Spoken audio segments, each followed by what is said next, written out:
more clarification on his decision in the middle of the season. I think, you surround yourself with good people. Sometimes you get defined by what you do, not who you are. For me, I love the game. I also love my family. Bill Haslam stated that Barry will remain the general manager until a new one is brought in hopes by the 2026 NHL draft in June. Trotz's decision comes 3 games before the Nashville Predators take time off for the Winter Olympic break. The Preds take on the St. Louis Blues this evening in Smashville as they're fighting for a wildcard spot, trailing 4 points in the wildcard standings behind the Sharks, Mammoth, and Kings. Pre-game coverage begins at 6 with Max Hers and Puck Drop to follow at 7 with Pete Weber right here on the Game Nashville Sports Network. For more, log on to theGameNashville.com. Your sports live here on the Game Nashville Sports Network.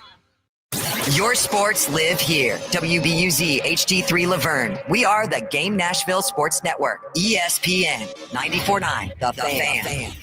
30 years of the best sports talk in Middle Tennessee. It's the George Plaster Show, featuring Tennessee Sports Hall of Famers Kelly Holcomb and young gun Billy Derrick. And now, here's your host, George Plaster.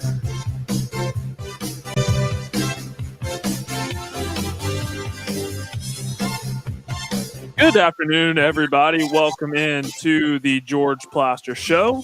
First show in February of 2026. And hopefully we are on the downside of all this snow and ice madness. I know there are still some of you without power. I know for some of you, you have just now lost power, which is kind of crazy that we're still talking about this.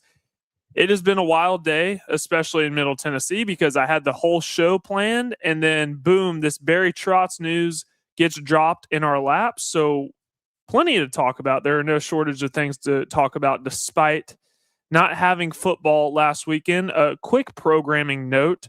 I talked to George earlier today.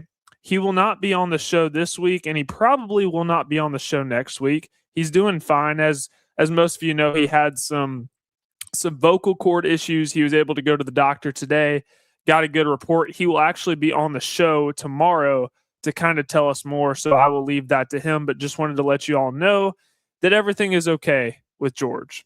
And with that, we will go out to Murfreesboro, where we welcome in Kelly Holcomb. Kelly, you doing all right? I'm great, Parker. How you doing, man? I'm doing fine. Like I said, I had the whole show planned. And I had it planned around 9 a.m. or so. I went on the air with Jake Lyman at 102.5. The Barry Trotz news breaks, and then everything went to crap. And I had to kind of reorganize some things, but it's okay because we have a loaded show planned. You're a QB, man. You have to make sometimes you have to make an audible, man. That's just the way life goes sometimes. George talks about that all the time, man. He's like, he'll bring that paper up in front of the camera and he'll split it. And he was like, we had a show, but the news that just broke is going to take that. So, yeah, that's some pretty big news with Barry Trotz. But, sometimes it just happens like that. Yeah, and it's okay because, we were going to talk about the Preds at least a little bit because they had a big weekend and, they have the Olympic break coming up with the Winter Olympics and then this Barry Trotz stuff. It's okay. It happens. I, unlike George, do not have a legal pad. All of my stuff is on my computer.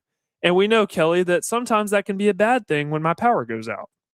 I told you the other day, you better start using the legal pad like myself and old George, writing stuff down. That way, that way you remember it. Like, it's funny how that, this old school method of using a pen and a paper, like when you write it down, it's funny how from your finger it goes up to your brain and you can remember it. But you young chaps nowadays, y'all want to put everything on the computer, and then what happens when an ice storm comes and it knocks out power? Well, if I'd have wrote it on a legal pad, I had it and I don't have to worry about that. You guys are clowns, man. Listen, Kelly, I don't need a sermon from you, all right? You are right. Okay. Because I know. That happened. I know. That's a true story. It did happen on Thursday. But I just don't want to admit Kelly's right. And I don't have to because I'm running the show today. So there you go. Everything's about power. Everything's about power. Parker's got a little power. He's ready. A little bit. Just a little bit. And with that, we'll go to America's favorite update. So I did kind of bury the lead a little bit, but yes, it is true. Barry Trotz is stepping down as the general manager of the Nashville Predators. He will serve in a senior advisory type role for the remainder of the season, but there was a press conference today held by Bill Haslam, Sean Henry. Of course, Barry Trotz was there. They were alongside him. And they said that they hope to have a new general manager in place by the time the draft rolls around in, I believe it's June. So that is their goal. Now, I thought that, they were going to use these 4 weeks initially when the news broke that they have between now and the Olympic break to try to find a general manager. But Kelly, that seems way too soon. You just don't like. I guess after reading some of that stuff when I got home, I've been gone all day, and I just got home. But I was reading some stuff, and he said that he told Bill Haslam, back in December that was going to happen, and he thought he needed to go ahead and just bring it out there. Now he said he will stay on as the general manager through his contract, I guess, until they find somebody else. But you just never know what's happening, and. I know George has talked about it at length, but you hope that Barry Trotz has got things. I know that and you're going to talk about it a little bit, but the Predators have had kind of a resurgence this season. They started off really bad, and George and the fans were all upset a little bit, but they've had a resurgence here, and they're trying to, make that final spot. But, maybe Barry Trotz feels like that he's got things going in the right direction. I don't know. I don't know, but it's, it was one of those things that his contract was through the next year, and you just never really truly know what's going on in somebody's life and why they make the decisions that they make. He did say that it had nothing to do with health. That was speculated that it may have something to do with his age. He's 63 years old.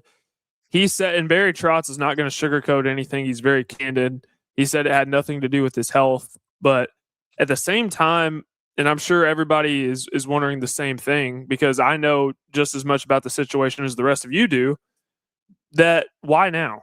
Why now while the season's still going on?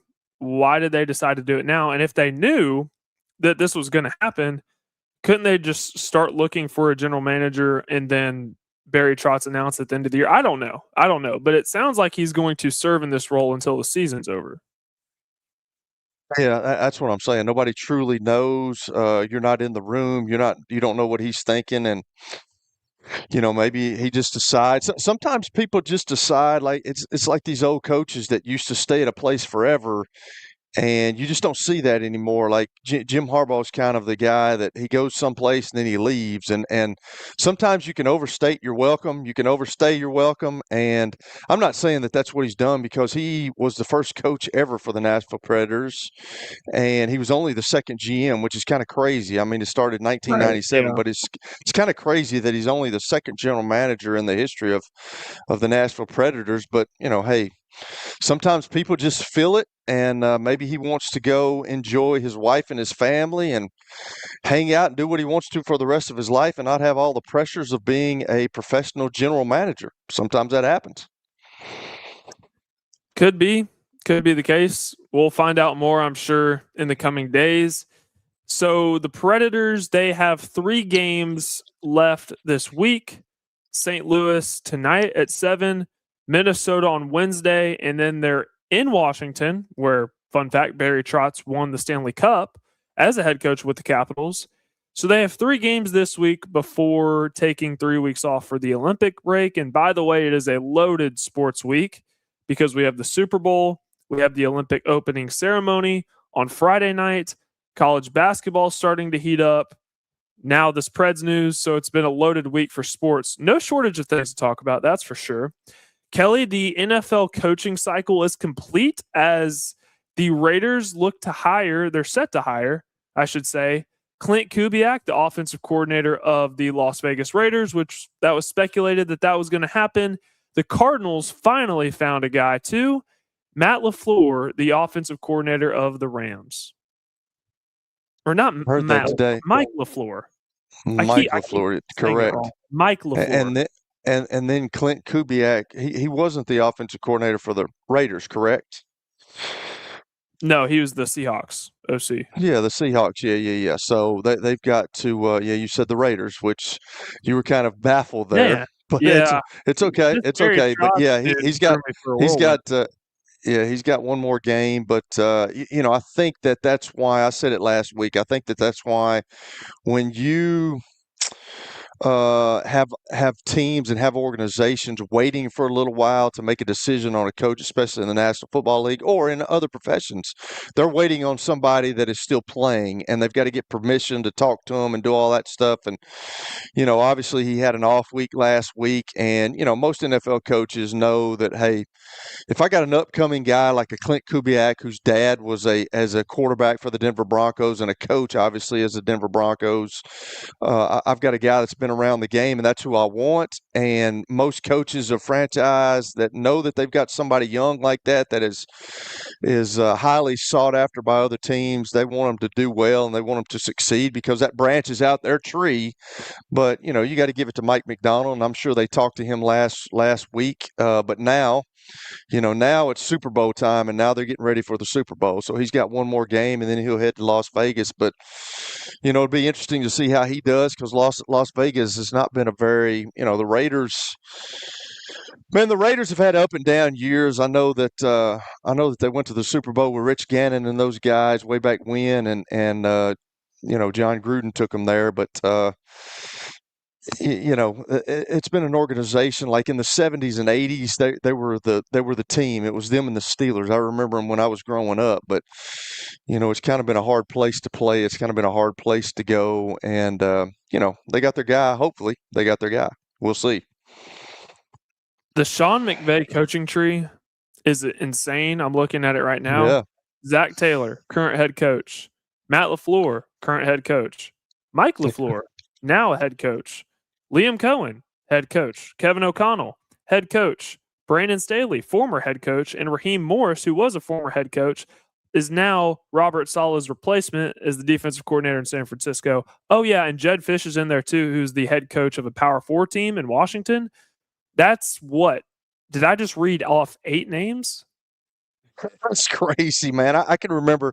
I watched the story. I don't remember what it was on. I don't think it was a 30 for 30, but they were talking about Sean McVay, and he was starting to kind of make a name for himself, and he was like the ball boy, and he got hired by the Washington Redskins under Mike Shanahan, and that was kind of that whole deal. He learned under Mike Shanahan and Kyle Shanahan, all that. It's really wild, man. It's kind of interesting to see, and that's kind of crazy because all those guys are pretty successful. I mean, Raheem Morris has been kind of a retread a couple of times, but still, these guys are pretty successful. Like Kevin O'Connell did some things with Sam Darnold last year, and he was a quarterback, and it's kind of amazing. Like Bill Walsh had that tree a long time ago with the Mike Holmgrens and the Mike Shanahan, all those guys, and then, they kind of sprinkle in their own stuff in it, and Mike Shanahan, obviously had some influence on Sean McVay early in his, coaching tethers a long time ago, and then he went to be a head coach. It's kind of crazy to hear all those names that you just mentioned because they've all been pretty successful. They have, and I don't think that he's turned 40 yet, which is even more impressive. I mean, if you're an assistant, it doesn't matter what side of the ball. If you're offensive coordinator, you're a defensive coordinator, heck, even their passing game coordinator, Nate Scheelhaus, was getting head coaching interviews. If you work for McVay, if you work for Shanahan at any point, you're a coordinator, you're getting head coaching interviews. All owners are looking for success. They're looking for successful programs, organizations, people in those organizations, and they try to pull from it. And a lot of times, you look at what Bill Belichick's done. Now he's got Mike Vrabel, but Mike Vrabel was a player. But, Josh McDaniel and Romeo Crennel and those guys, went out to be head coaches, but it didn't translate into wins on the field. But all these guys from Sean McVay are doing pretty good right now. Doing very well. College basketball has been heating up. Friday night after we wrapped up the show, Michigan and Michigan State, which had an Elite Eight type of feel to it. That game was played in East Lansing. Michigan won that one by double digits, 83-71. Michigan was running away with it in the first half. Then Michigan State, I don't know what Tom Izzo said to him at halftime, but they came back, and then Michigan ended up coming back and winning. By the way, they're ranked number 2, which you can make the case that they should be number 1. The only problem is Arizona, who has not lost a game yet, is still sitting at number 1. Saturday, there were a ton of good games. UCF took down Texas Tech. UCF is trending towards being an NCAA tournament team. Kansas and BYU. We're going to recap all of it with Taylor Barnette at 4 o'clock. Kansas beat BYU in what was a thriller, 90-82. Kentucky beat John Calipari in Arkansas, 85-77. In Fayetteville, Tennessee and Vanderbilt both picked up wins. A very exciting weekend, and we're gonna recap all of that with Taylor Barnette at 4 o'clock. And Kelly, I did see something that made me a little sad because I was at the Tennessee game on Saturday night versus Auburn, as was Mark Griffin. But I did see that Tennessee basketball season tickets are going to go up next year. Shocking. Shocker. That's a shocker. I mean, I've said it on this show 100 times, but all this NIL stuff eventually is going to come back on the consumer at some point. I hate it. You know, they're still going out and getting all these big boosters to front the money, but at some point the ticket prices are going to jump up and some of it's going to go to NIL. That's just the way it's going to be. I want to ask Tony about this tomorrow, which I will do, because when have you ever looked at something, whether it be season tickets, whether it be concession prices, and they went down? Not going to happen, especially in today's climate, man. It's crazy how much things cost. It's crazy how much the dollar is just, it's lost its value over time, over my lifetime, even over your lifetime. It's crazy how much cost, man.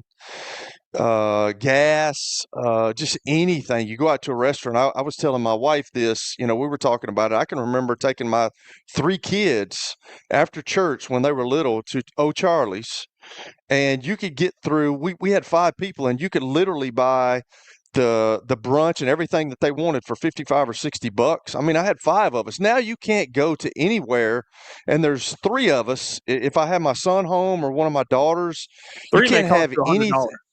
Oh, it's going to cost you $100. It's over $100 every time. It's crazy. It's amazing, man. I don't know where it stops. I hope it does stop. I hope it goes down, but it sure doesn't look like it is. And people like your age, Parker, I'm on my preaching stool right now, but like, it's impossible to buy a house. It's impossible to buy a house now for you guys. That's a separate conversation. It truly is, man. I'm older now, and I get it, and I was fortunate enough to do what I did, but like, it's impossible to buy a house now for young people. I don't see where it's going. That's why more people should think like us and go to Outback and get the unlimited soup and salad. That's right. You liked that day, didn't you, brother? Oh man. Oh, I still think about it. Not gonna lie, I still think about it. But that's enough of the free advertising, because after all, Outback's not paying us to be sponsored on the show. So that's enough of that. So with that, we're going to head to the commercial break, and we're going to briefly recap what all happened this morning and this afternoon with the Nashville Predators and Barry Trotz. This is the George Plaster Show. When I got my first car, my dad told me, keep the gas tank full and my number on speed dial. Now parents are telling their kids, save 615-242-9000 just in case. I'm Blair Durham. If you or someone you love is in a wreck, call us. We're here to get you the money you deserve. It's easy to say good things about the folks at Strike and Spare Family Fun Centers. Number one, I trust them with something that's near and dear to me. The Plaster and Friends Celebrity Bowling Night. But more importantly, I see the fun people have. They enjoy the bowling, they enjoy the camaraderie, and you will too. Come by any of their locations and get ready to have some fun. At Wilson Bank & Trust, we believe you shouldn't have to choose between personal service and digital solutions. As your local independent bank, we're proud to offer the relationships and trusted service you expect, along with the tools and technology that keep you moving forward. So whether you're growing a business, buying a home, or planning for the future, we're here to help. Because this isn't just where we work, it's where we live too. Wilson Bank & Trust, here to get you there. Member FDIC. Are you looking for expert medical care in Nashville without leaving your home? Medical House Calls brings concierge-level health care directly to your door. Whether you need urgent attention, ongoing primary care, revitalizing IV therapy, or medically guided weight loss, our experienced providers are just a phone call away at 615-838-2375 or go online, medicalhousecalls.com. Medical House Call. If you are paying too much for your health insurance, you know what? You need to contact the folks at Pancoast Benefits. Pancoast works with businesses and individuals to tackle the high cost of health insurance. Whether you're a business owner, large or small, self-employed, between jobs, or over the age of 65 and in need of a Medicare plan, Pancoast can help. They make understanding your benefits less difficult and more personal. So check them out today, pancoastbenefits.com, or call them at 615-292-3400. Major League Rugby's biggest rivalry hits Nashville. The Chicago Hounds face the reigning champion, the New England Free Jacks, in the Music City Rugby Showdown. Live at Geodis Park, Sunday, April 19th, kickoff at 3. Hard hits, nonstop action. Don't wait. Get your tickets at chicagohounds.com.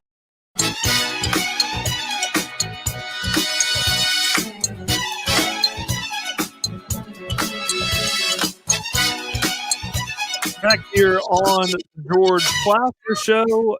So earlier today, Barry Trotz announced that he was going to step down as the general manager of the Nashville Predators. However, he would remain on the staff in a senior advisory type role until the next general manager is found. Sean Henry and Bill Haslam both said today at the presser that they hope to have a guy by the draft in June. So that all happened. It was very unexpected. The news was broke by Elliot Friedman. And Kelly, my main question was why now?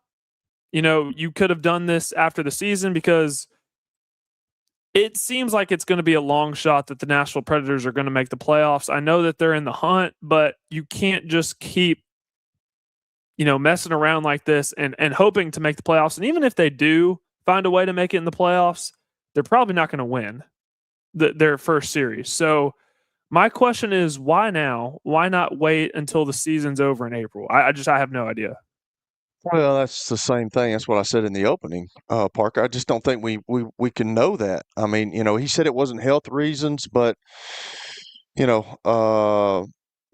he just wants to enjoy his family for the rest of his life. I don't know. Maybe he feels like he's got with the Nashville Predators trending up. They seem like they're getting better with Andrew Barnette. They've got a chance at the end here to make the playoffs, although, like you said, I don't know if that's going to happen. I really don't. I really don't think it probably will, but I just don't think we know those questions. We don't have those answers, and, he did say he's going to stay on, but I don't think anybody can answer that except him and the people that were in that room and Bill Haslam. And he was very emotional, too. I actually was able to listen to most of the presser, not the whole thing. But at the end, you could tell that making this decision for Trotz was not easy. He is a Hall of Fame coach, no doubt, after, he won a Stanley Cup as a head coach with the Washington Capitals, and one of two general managers in Nashville Predators history, which is crazy to think about, that they have only had two in the team's 30-year existence, and they will have a third coming up very, very shortly. We do have some clips. So here is Barry Trotz from earlier on his decision to step down now. Barry, Bill addressed this a little bit, but I just wanted to find out from you, why now? In the middle of the team's push for the playoffs, why make this decision now? Why make this announcement now? Well, I think we talked about it. Being I do the radio shows, I do that. We've been pretty transparent, and we want to get the best people. You look in this business right now, there's going to be a lot. This is a fantastic organization to work with. It's going to be it's going to be one of those jobs that everybody's going to want. You're going to get the best people, and timing is we want to have the poll in first if we're going to fish for someone. So that is the uniqueness of it, but that's the advantage of it as well. This business is a lot of times it's a June 30th league, as you know, as everybody in the hockey world is signed till June 30th type of thing. And it leaves you even more time. Instead of making a rash, quick decision, you're going to be able to do that over time, and you're going to get a complete view of all the candidates. And it's changing in the sport. You have hockey people, you have agents who are now in that role. You have maybe someone from another sport coming in. I think we're pretty open to everything, but we want the best person in this role. Adam, second row on the right. So Barry Trotz, we learned a lot in that press conference, I'd say, because Barry Trotz is very candid when he talks, and he is very honest, sometimes brutally honest, but that's okay. Barry Trotz is awesome, and we all love Barry Trotz. We have a lot of respect for him, and this certainly isn't a thing where, you're saying to yourself, thank goodness that he's stepping down. No, that's not that type of situation at all, Kelly. But here's something that I did think about. And again, I feel like I have more questions than I have answers when it comes to this. I don't know if Barry Trotz's philosophy was to, we got to embark on a total rebuild for the Predators, because I know they have some young players, some young pieces. They have not been able to get over that proverbial hump of winning a Stanley Cup. They've been to the game in 2017, but that was their first appearance, and they lost in 6 games. They've made it out of the first round of the playoffs, I think, twice.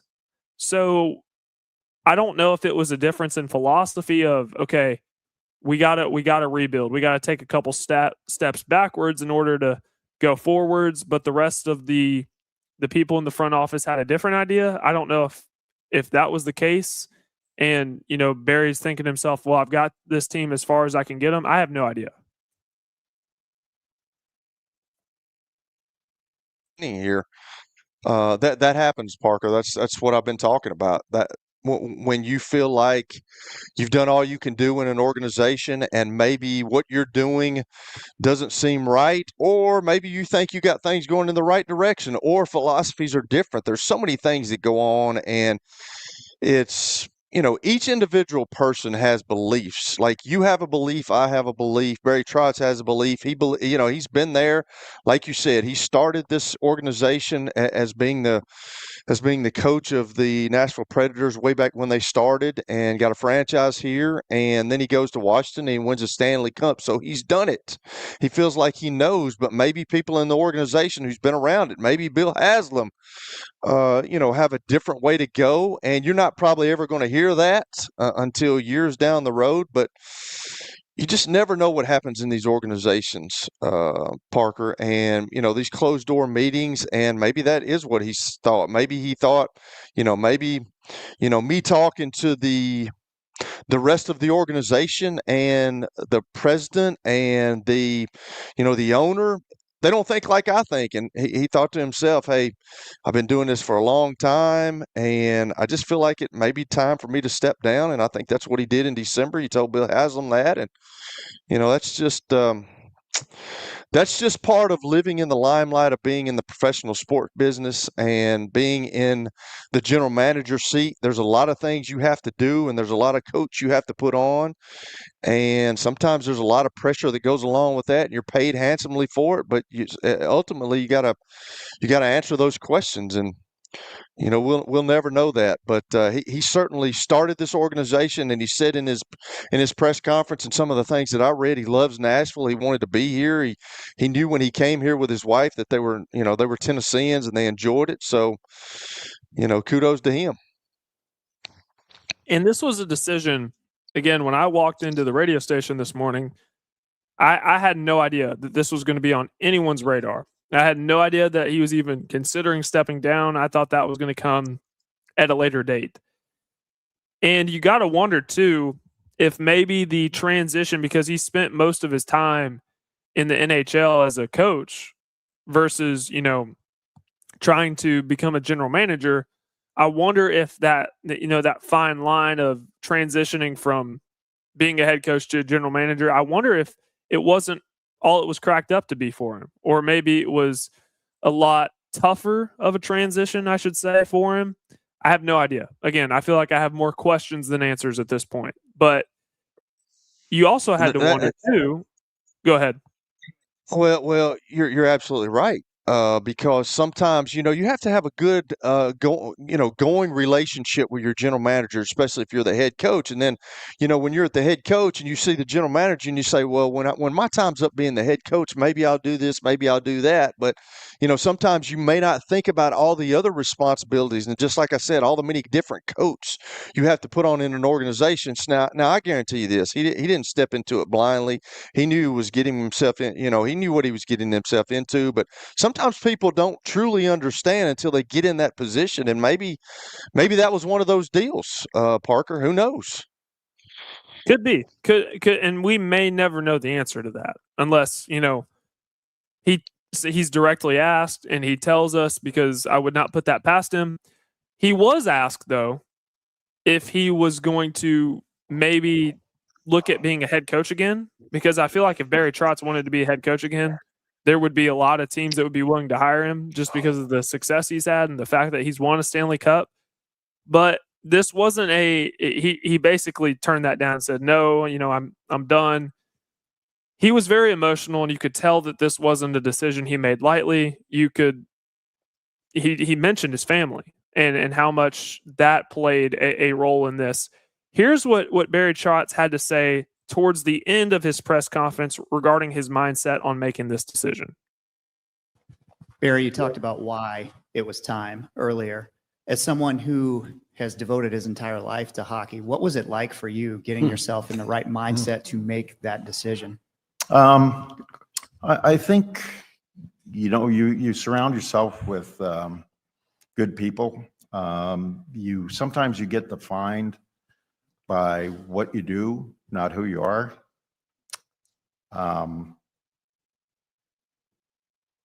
For me, I love the game. I also love my family. And that's how the presser ended. I thought there was going to be more to the answer, but you could tell that he was getting emotional. So this wasn't a decision that he made lightly, and I'm sending him out. He deserves every accolade that he's received. He deserves a lot of praise, and I think he should be remembered in the right way based on what he's done. I mean, because when you look at Barry Trotz, I mean, it's basically synonymous with hockey. So he deserves his respect. Oh, he will. Absolutely, he does. And you know what? Something that he said, something you said. Sometimes when you're a coach, you're always a coach, and you can take on another role, but you're still always a coach.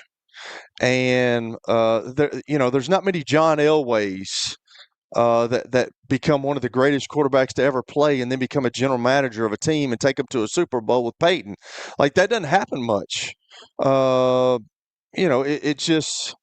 It's very few and far between, and I can see Barry Trotz as always being involved, and like, he's an arm lengths away and he's responsible for the team being the general manager. But sometimes, man, you just want to be down there on the ice or down there on the football field or down there on the court instead of doing what you're doing. And it's a tough transition for some people. I think it would be tough for me. I don't know if I could be like, if I became a head coach of a pro team and then I wanted to be a general manager, I don't know if I could do that, because I've coached high school football. I enjoyed coaching high school football. I like being involved in that. And when you're the general manager, you're involved, but you're not really truly involved. You know what I'm saying?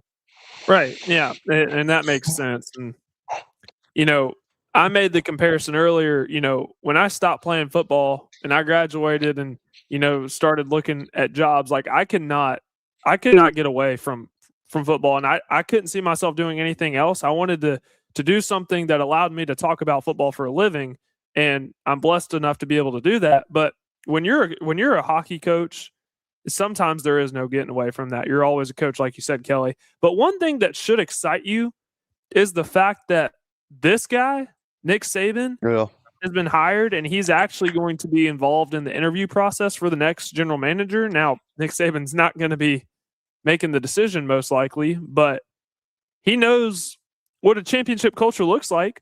So that should give fans a lot of comfort. Well, here's the deal, Parker, because when I was reading stuff today, when you told me that when I got home, it's funny because you kind of forget that Nick Saban is involved now. Like you kind of forget. Now I know he's got a Mercedes-Benz dealership up here, but you kind of forget that Nick Saban's involved. And then I saw his name, and I'm thinking to myself, well, okay, so he's going to be involved in the process of hiring a new general manager, more than likely. So you got to show that respect, because whether it's football, whether it's hockey, whatever it is, this guy's been there. He's done that. He's been the head of something that was pretty special for 17 years, and he understands what it takes to win and all the nuances of going about winning, and he understands the character of people, and he understands what makes true winners. And when you sit into when you're going to sit into a meeting with him, he's going to sit there and he's going to ask you questions. But I guarantee you, there's certain people like him. Like, I understand people too, and the relationships with people, but like, you have to understand the true character of people. And if they really know what it means to win and what it means to create relationships with people and what it means to put in the work and the time and the effort. And when I saw his name, I'm like, yeah, okay, so he's going to be involved in that. So could be some, I don't know. I mean, we don't know, but it could be looking up for the Predators, but we don't know that. Who knows? But with him being involved, I think as a Predator fan, you would feel pretty good about it. And I'm very excited that Nick Saban is going to be at least involved in the interview process. But what I think is going to happen with the Predators is they're going to have to get worse in order to get better. Because, Kelly, it's just, you cannot go 30 years as an organization without having to rebuild at some point. And they've never really undergone a true rebuild. And I feel like that has to happen for every team at some point or another. Yeah, I mean, in professional sports, it does. You're going to have some very thin years, but with the way free agency is now, and if you get the right free agencies in here, and Nashville is a great community, especially if you have a family and they offer you some money. I mean, that, you can rebuild stuff pretty fast, and if you can get the right chemistry of a team. But that's what college coaches are having to figure out right now too, because now they've got free agency. It's free agency every year. At least in the pro sports, you can lock a guy up for 2 to 3 years, and in college football and college sports right now, you can only lock a kid up for maybe a year, and then somebody else comes calling for him. So that's what they're having to deal with too. But that's the, I saw the St. Louis Rams, and they got Trent Green, and Trent Green had a major knee injury in preseason. And I can remember Dick Vermeil being on the TV talking about it and crying, because Dick Vermeil was a crying guy. But, that year was when Kurt Warner, nobody ever knew of him. He came on and he took them to the Super Bowl, and they won the deal. So if you get the right people in place and the right free agency guys, and you're willing to pay them and they're willing to come here and y'all click as a team, you can turn it around quick, or it can falter really quick. So it's it's a crazy balancing act that you have to do. For sure. And we'll just have to see how it plays out. So still got a lot of time before they name a next general manager, about 4 months or so, now that it's February. So that's enough of the hockey talk. If I'm being honest, I'm about hockeyed out. And you're probably not tuning into this show to listen to Kelly and I talk hockey. So we're going to talk about something we know a lot more about, and that's football. So the Super Bowl's this week, I believe, Kelly, if I'm not mistaken. We're going to preview that, and we're going to talk about the coaching carousel on the other side. This is the George Plaster Show. When I got my first car, my dad told me, keep the gas tank full and my number on speed dial. Now parents are telling their kids, save 615-242-9000 just in case. I'm Blair Durham. If you or someone you love is in a wreck, call us. We're here to get you the money you deserve. Sports and Social in Green Hills Mall is the new home for our Football Night in Nashville promotion. Their food is terrific. Their TV setup looks like a racing sports book in Vegas. And if you're a sports fan, you can't beat it. Starting September the 4th, we'll broadcast from Sports and Social every Thursday night. There's Pop-A-Shot, great football, and the chance to win a beautiful Mikey's Motors golf cart. See you at Sports and Social in Green Hills Mall.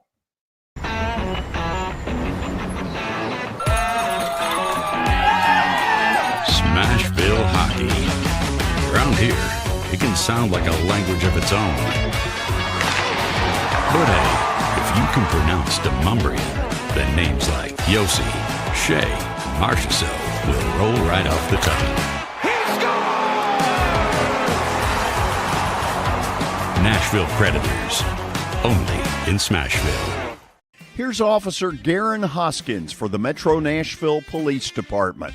The Metro Nashville Police Department is on the forefront of policing in this century, and I'm glad I'm a part of it. I'm glad I get to find other good officers, other future good officers. And if you're watching today, or you yourself or someone you happen to know is interested, join mnpd.com. Feel free to reach out to us because we need good officers, and it's a great city to work for. And we're very glad to have them. That's just going to be the start of many. Here's Officer. You've heard me talk about the putting zone. Well, guess what? It's now open, and it offers a revolutionary indoor golf experience featuring state-of-the-art putting surfaces designed to replicate real-world course conditions. It allows players of all skill levels to practice, compete in tournaments, and connect year-round. Go by and see them at 3040 Sidco Drive and tell them Plaz sent you. Major League Rugby's biggest rivalry hits Nashville. The Chicago Hounds face the reigning champion, the New England Free Jacks, in the Music City Rugby Showdown. Live at Geodis Park, Sunday, April 19th, kickoff at 3. Hard hits, nonstop action. Don't wait. Get your tickets at chicagohounds.com. Show. Your sports live here on 94.9 The Fan.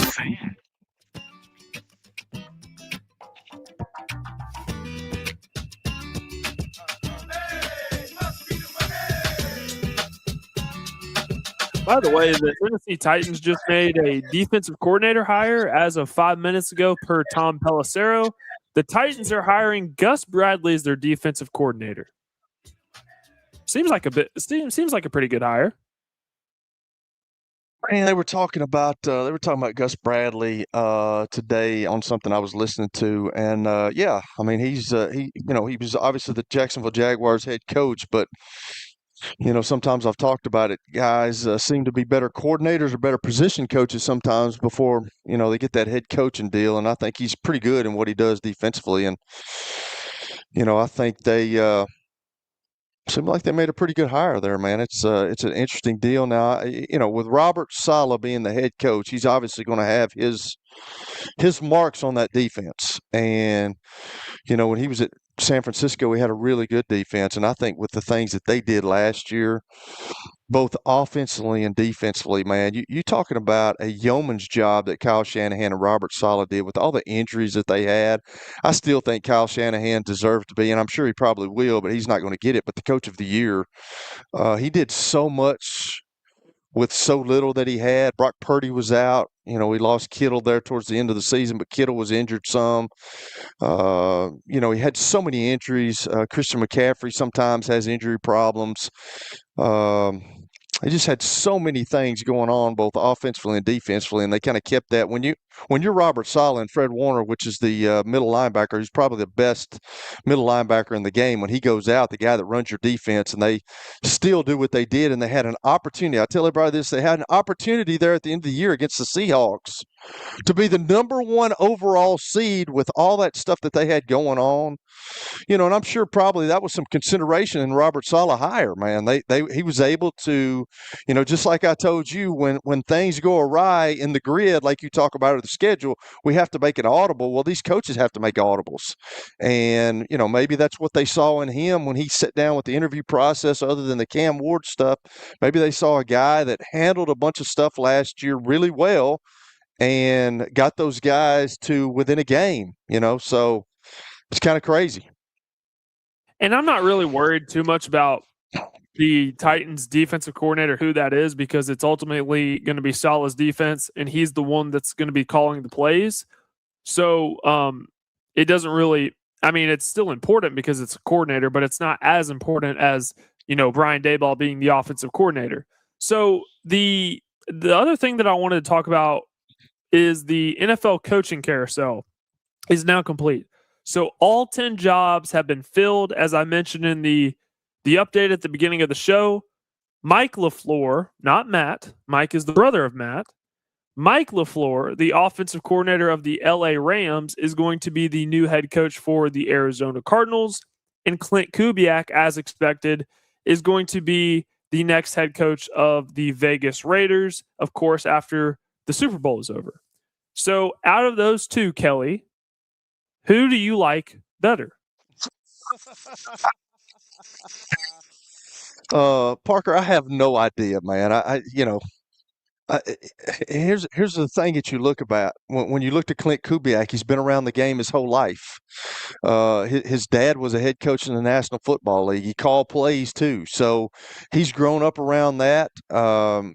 He's been around some good people. You look at Mike LaFleur, and I think you have to look at what his brother's done for the Green Bay Packers. I think, George talked about maybe they were trying to edge him out of there with the contract that he gave him. But, he started out with Aaron Rodgers, and then, now he's got Jordan Love, but he's still winning games up in Green Bay. Now, I think people are kind of starting to, they're looking for championships. But here's what's happening in the NFC North. It's getting pretty good. They've been ruler of the NFC North for a long time.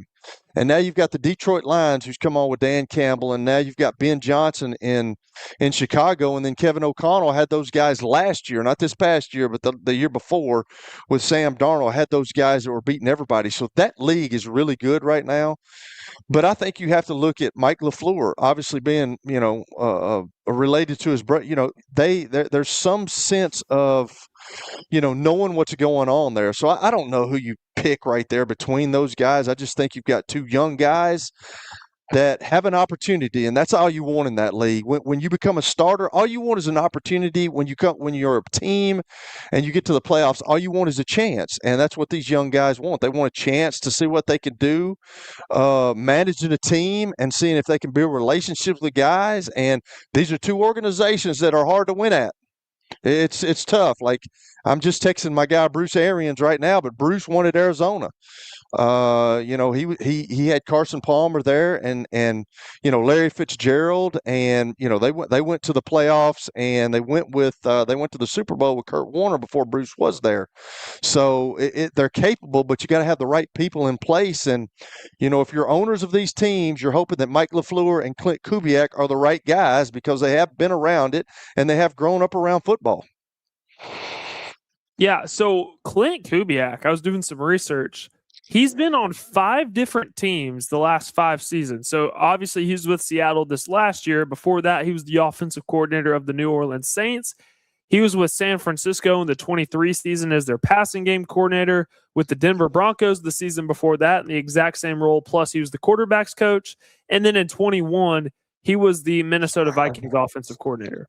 So he's been around the block. And for Mike LaFleur, he was with LA last year's the last 3 seasons as their offensive coordinator. And before that, he was with the Jets with Saleh. Then he was with San Francisco in 2019 and 2020 as their passing game coordinator. So he's worked with Shanahan and he's worked with McVay. So I agree, Kelly. I like both candidates. You're going to really tough places. And Arizona is probably in a worse situation than Vegas is, because at least Vegas has $100 million cap space, which is right under the Titans for second most in the league. They have the number 1 overall pick. They have some younger pieces on their offense. Their offensive line is a disaster, but at least you have Brock Bowers and Ashton Genty. With Arizona, I don't know. Kyler Murray's probably not going to be a Cardinal next year. I don't know if you bring Jacoby Brissett back in a a system that he was really good in last year that's not going to be the same system run. So I really think, well, if I'm looking at those two, I think Arizona's probably in a more difficult situation. I've said this before about owners too. There's a lot of owners in the league, Parker, that talk a good game at the beginning of the year, and the coaches talk a good game, and the coaches are in it. They're in it to win it. But are owners really in it to win it a lot of times? And a lot of people say the right things, but when it really boils down to it, a lot of these owners sometimes they want to win, yes, and that's a good.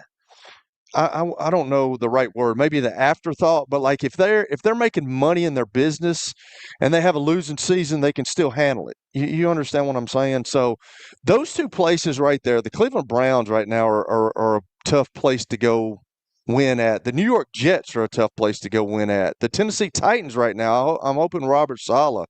But Miami's been in turmoil. You look at the Atlanta Falcons, the same thing. Buffalo's got their guy. Pittsburgh has been the stable of success for my whole lifetime. Mike McCarthy's going to be their fourth head coach since the late 60s, early 70s. So I don't think you can really predict. Now, here's another thing that you got to think about, too, with these young guys. How much control do they have over their roster? Are they going to have control over the roster? Because I'm going to tell you right now, Las Vegas, like with the Davises and with Al Davis being way back when, obviously he's gone now, but his son is being in control of that stuff. They were, they like to get involved quite a bit. And, are you going to be able to buy the groceries if you're making the dinner?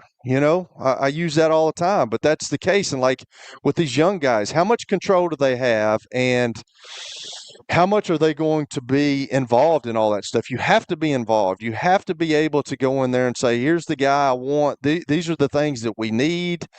How are they going to be relation builders? They've been around some good people, but like when you get up there as the head coach in your first meeting, are you going to be able to control that room? I've been in situations where I was in that meeting before, and a guy stood up there, and you could just sense that, man, is this the guy for the job? Is he the confident guy that you've seen be a coordinator or being a head coach of another team? Is he the guy? And then, every player is willing to listen to you when you get hired. Because we all want to win. The competitive, like everybody in the National Football League is a competitive person. So we're willing to listen to what you say when you take over a team, take over an organization. But hey, we're gonna write it out the first year, and we're gonna see how this works. But I've said it over and over to you guys. Everybody in the locker room knows at some point, and they know pretty quick. Players know pretty quick if you're phony or if you're for real. And that's what all these young guys, that's what Mike LaFleur and Clint Kubiak are going to have to go through. And can they command that room when they get in there? Because, hey, this is a tough business. And you've got to win, and you're going to get fired at some point. But I'm looking forward to see how these two young guys do. I'm looking forward to see how all these guys do at their new place, especially Todd Monken, because that was one of my teams.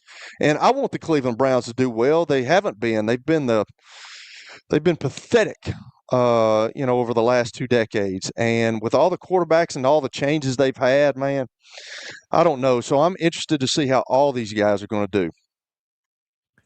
I think that's a great point by you, Kelly, because I don't doubt these guys, their offensive schemes. Clint Kubiak has done wonders with Sam Darnold this year, done wonders for the Seattle Seahawks offense.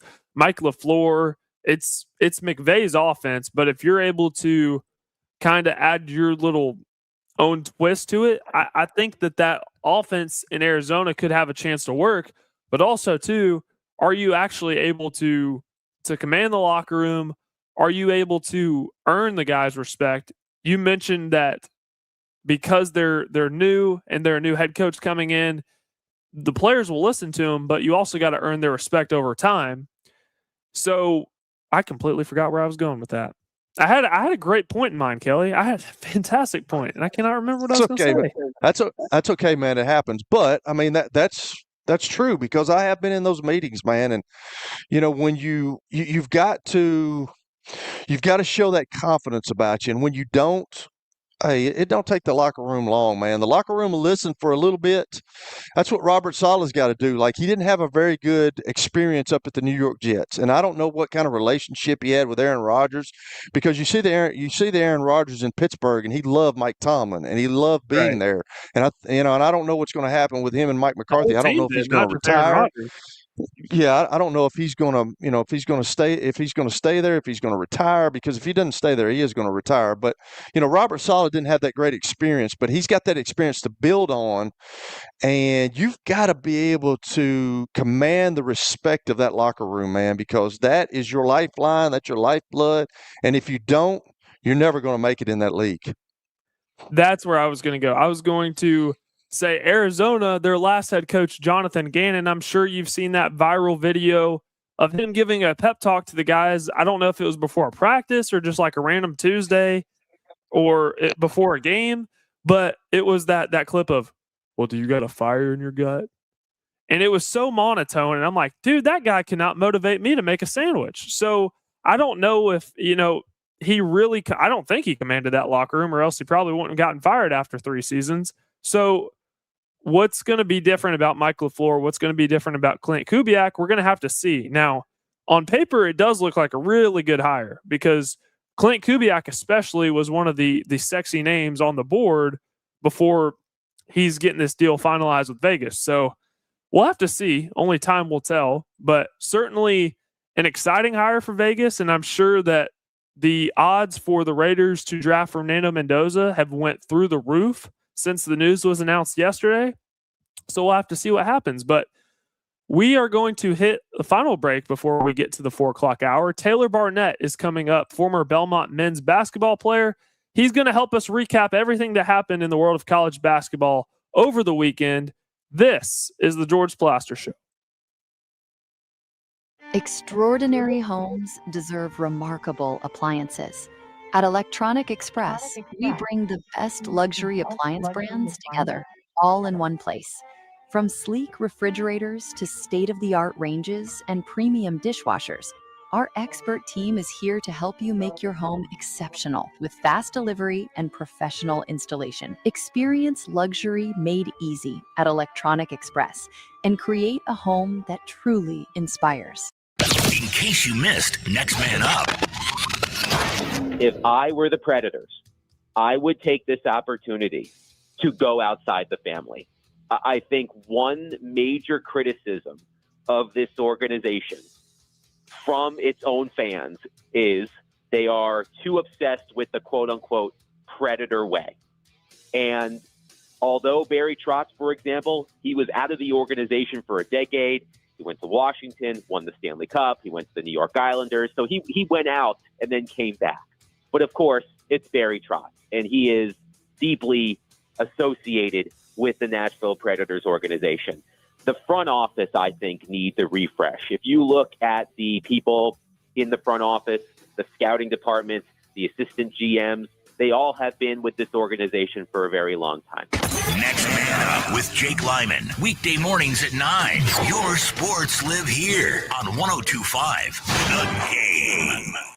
Hello, everyone. This is Chris Eakes from Tennessee Prep Weekly, and we're back for another season of high school sports coverage. If you love high school sports, then 94.9 The Fan is the place to be.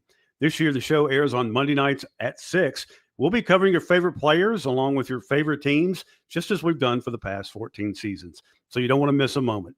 Make sure you join us for Tennessee Prep Weekly, brought to you by the Tennessee Highway Safety Office on Monday nights at 6, only on 94.9 The Fan. You enjoy the thrill of gambling, but what happens when it becomes a problem? Whether you want to cut back or quit gambling altogether, the Gambling Clinic has been helping people change their gambling for over 2 decades. We're here to help, not to judge. The Gambling Clinic is a Tennessee-based clinic offering in-person and telehealth support to help people win back their life. Visit us at thegamblingclinic.com. This project is funded by the Tennessee Department of Mental Health and Substance Abuse Services. Brought to you by the Gambling Clinic, the Tennessee Association of Broadcasters, and this station. Hey, it's Willie Donick for Pella Windows and Doors of Nashville. If your home needs an upgrade, start with Pella Windows and Doors. It's wintertime, and Energy Star says you can cut utility bills by about 12% with energy-efficient windows, and Pella delivers that. Their proper sealing and insulation help keep moisture out, preventing rot and costly damage. And installing Pella windows pays off. The 2025 Cost versus Value Report shows homeowners recouped up to 75% at resale. Upgrade smart. Choose Pella Windows and Doors of Nashville. Go to PellaNashville.com. For the love of the climb,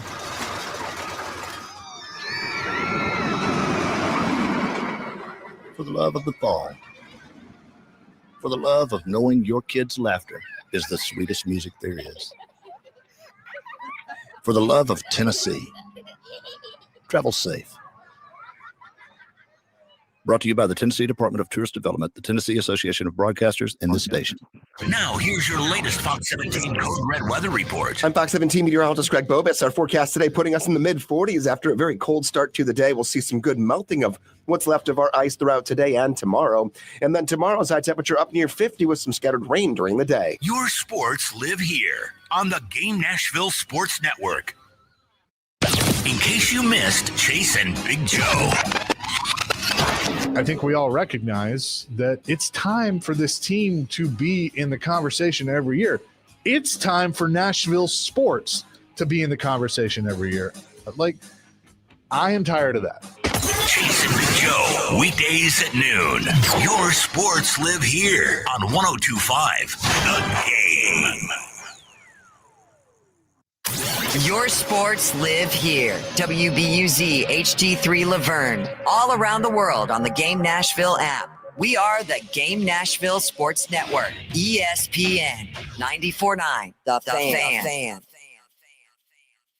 It's the George Plaster Show.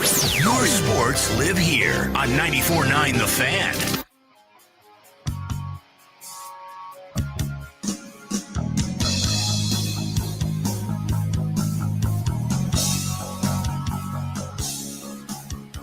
Time for our stat of the day, brought to you by Apple Collision Centers. Here we go, Kelly.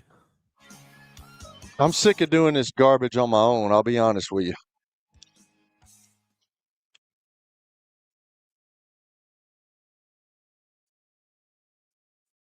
Are you there, Parker?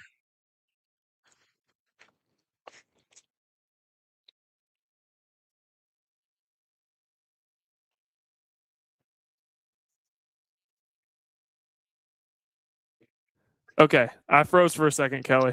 All right. All right, we're back. Cameron All right. Boozer and AJ DeMonsta are second and third in the nation in points per game. If one of them ends the season number one on the list, they'd be the first freshman since who to lead the country in scoring.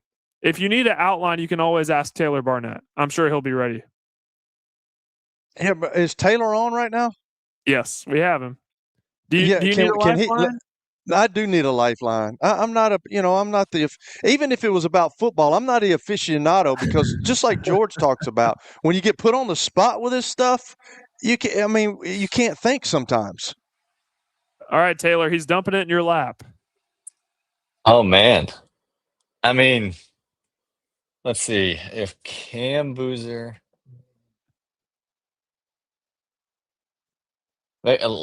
Larry Bird, maybe? Larry Bird? We're going to go way back. We're going to go way back. Okay. Is it a way back? Is it a way back answer, Parker? You know what? I'll give you a hint. It was more recent. It was more recent. Way more recent? Yeah. Way more recent or recent? Way more recent. Okay. Oh my God. Like within the last 10 years. I'll say that. Okay. Taylor, you got it. Come on, big dog. Help me out here. I'm throwing you a lifeline. I feel like it was. I really don't have a clue. I'm just trying to think of people who had amazing freshman seasons, like Anthony Davis at Kentucky, but I don't even. That team was so stacked. I don't even think he averaged 20. I don't know. Parker, what's the answer? All right. Yeah, I'm revealing the answer. Trae Young. Trae in Young. Oklahoma. Trae Young, yeah. I would have sat here all day and would not have figured that out. Now, maybe if you said Oklahoma, I would have gotten it. What was the last? Do you know the one prior to him, freshman? No, I Are have you no asking? idea. Yeah, I have no idea. Who would that be? I have no idea. I was asking. I was. I thought you knew. No. I just didn't. I feel like there's a big gap, but I don't know. Where's George today, man? So I announced at the top of the hour. So George, he had an issue with his vocal cords over the last couple of weeks. He had a doctor's appointment today, and he's fine. He's fine. He's got to rest his vocal cords for the next couple of weeks. He'll be on tomorrow to kind of give more detail.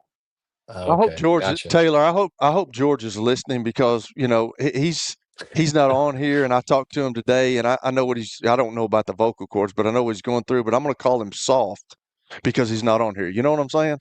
He's soft. Apparently, the Belmont AD told him that he was soft.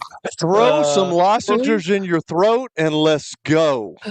Some hot tea and honey, and let's go. Hot tea and honey, baby. Let's go. Oh man, George, if you're listening, man, I hope you're feeling better soon.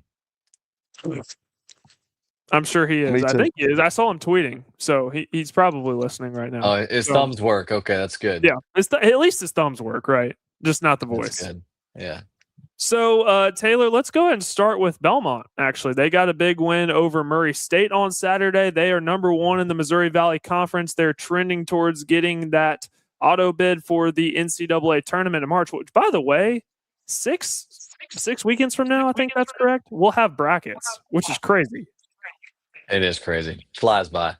Oh yeah, it's always fun to see Belmont whoop up on Murray State, man. I enjoy that for sure. And that was an unbelievable performance. To get to 20 wins before January is up is impressive. Coach Alexander has done an unbelievable job. His whole time he's been there, his whole time as a head coach. This year just feels special for those guys. I mean, it was a scoring clinic and a shooting clinic the other night. I mean, it was fun to watch. Happy for them. It's a group of guys that just are for one another. They just want to succeed and see each other succeed. And it's a true team, and that's always a good thing and a fun thing to watch. Something I've always wondered about Belmont, because I'm just thinking recent players that have transferred out, like Will Richard, Jacoby Gillespie, Malik Dia, players that have played at Belmont but then transferred to bigger schools. How are those mid-majors able to kind of, restock their rosters? And like Coach Alexander's done a great job, that continuity, bringing in all these transfers, and yet they're still, 20-3. How does that work at the mid-major level? Yeah, well, I think it's changed quite a bit. I think, in this new era of college athletics where, those high majors are kind of getting the cream of the crop when it comes to transfers and, upperclassmen. Although, places like Arkansas are still getting some of the best freshmen in the country. I do think some high school kids going to go unnoticed, but I think Belmont has always done a really good job of knowing how they want to play and the type of kid they're going to recruit. And they do that really, really well. It's a well-oiled machine, and it's a program. Belmont doesn't just produce teams year in, year out. Like, it is established program, and it's a brand of basketball that's attractive and people want to play in. And so I really think that the coaching staff there, Coach Alexander leading the charge, do a great job of finding guys that really fit what they do. And those kids want to come to Belmont. And now it's like, well, if it's for 2 years, great, because they are so good that they now are going to go somewhere else and make a lot of money or whatever it may be. But they've still done an amazing job recruiting high school kids. And I mean, you look at the redshirt freshman class. I mean, Jabez Jenkins is having a great season. Owen Dillon is on fire.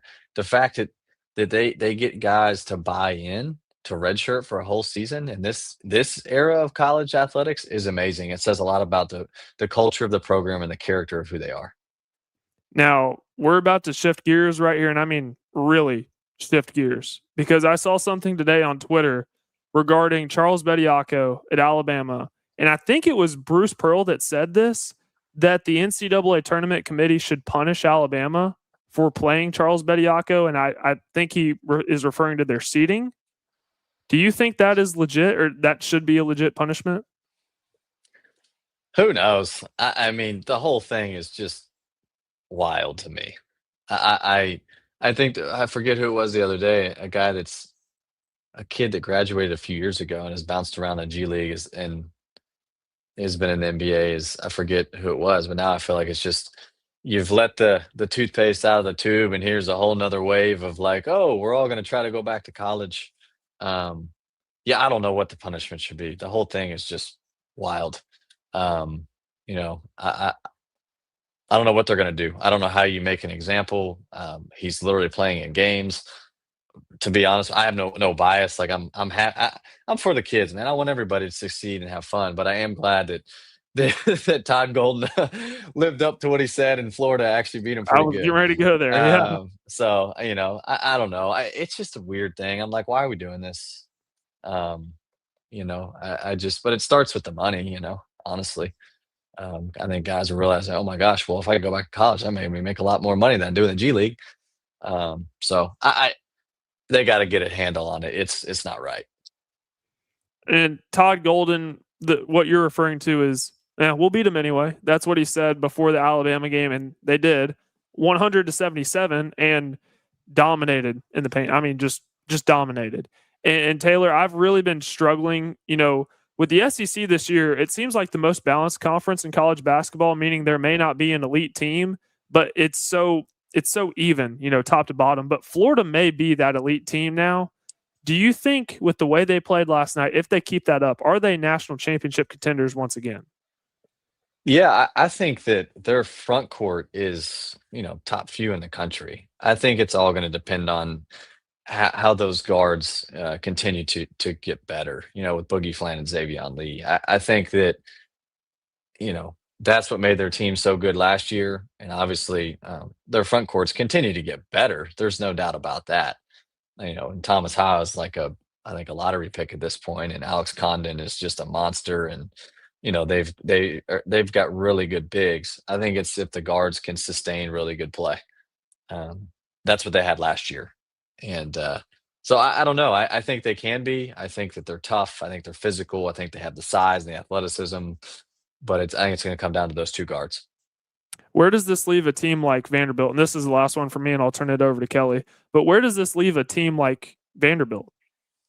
I think Vanderbilt is a very good team. And I love the fact that they're winning right now through adversity. You know, they win on Saturday without their leading scorer and without, you know, another guard, Frankie Collins, who's really good. They're continuing to find ways to win. Guys are stepping up. They're versatile. I mean, they can switch 1 through 5. You know, the only thing that they, if you want to say don't have, is they're not like some humongous team, but that's fine.